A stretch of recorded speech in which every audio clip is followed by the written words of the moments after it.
All right, I'm back. What I'd like to do right now is let me just go over the recap. We're right near the end of the trading room time, which is right around 12 o'clock. It's today, February 8th. It's a Friday. And let me just go over, start with the Russell here, maximize this chart.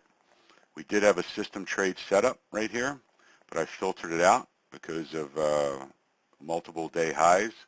I do have to check this. Somebody had asked me and said that this may not be multiple day highs, so I have to look at that, but filtered this trade out.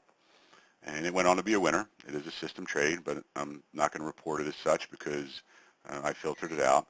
Then I did take a double bottom reject into a triple break trade, went nowhere, took a small loss on it. So that's kind of it for the Russell up to this point. Let me just get back here. Let's talk about oil, CL.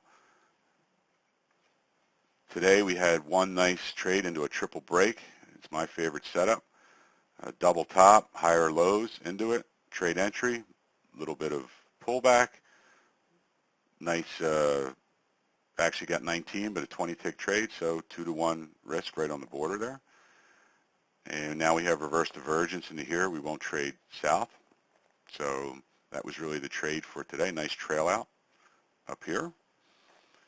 Let me bring in the YM, which is really, if you want to talk about a chart of the day, this is without a doubt it. We had a nice trade up, very similar setup as the Russell, except it happened on top of prior day's highs and lows. So we're going to call this support. Entry into here, into a triple, prior double drop, triple break, goes for a nice 16-tick target on a 4-wick Renko chart and trails out all the way up here, I believe 30-some ticks as a trail, or 36 or something like that. So real nice trade here in the YM. I'll call that the trade of the day. And then we have the ES. Let me bring this in here. And essentially, there's one trade I consider valid. We missed this run up.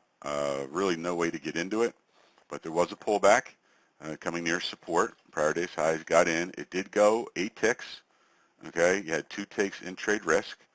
So because of that, it went 8 ticks. You're trying to fill 8, probably didn't get filled. On the pullback, it went back up again 8. Should have got filled 7.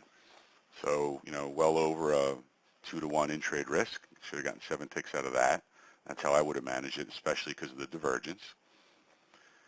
And then we have our Euro trade here, which let me bring this in. Couldn't take this type 2 trade here earlier. And we have nice trades at 8 o'clock. You have a winner down here. However, we didn't open the room till around here, so we have permission to go a higher high, permission to go long, pull back. Everything looks good except we're way out of the chop zone in Momo and sell. So we have to ignore that. We have out of the chop zone, nice transition from buy to sell into Momo out of the chop zone, pull back, short, again, right at a double bottom. Stop currently would be moved at break even. Looking for it to break through and go for a 16-tick target. This area of support down here is beyond that, so we don't have to worry about that. So it's either going to break through or it's going to come back and take us out of break even. Won't know until a little later. You'll see it on the chart, what the actual result was from that. And then let me just bring the dollar in. The dollar, let me leave this up here. The dollar is inverse of the euro, and essentially, unless you're up real early this morning, really no trade signal that are valid. Shorts against momentum here again real early, so no trade to speak of in the dollar. Overall, a nice Friday morning if you could catch all these trades and, call it a quit. We have one nice winner, one small loser, so green for the day. For a Friday morning, I think that's not too bad. And that would be the recap for today.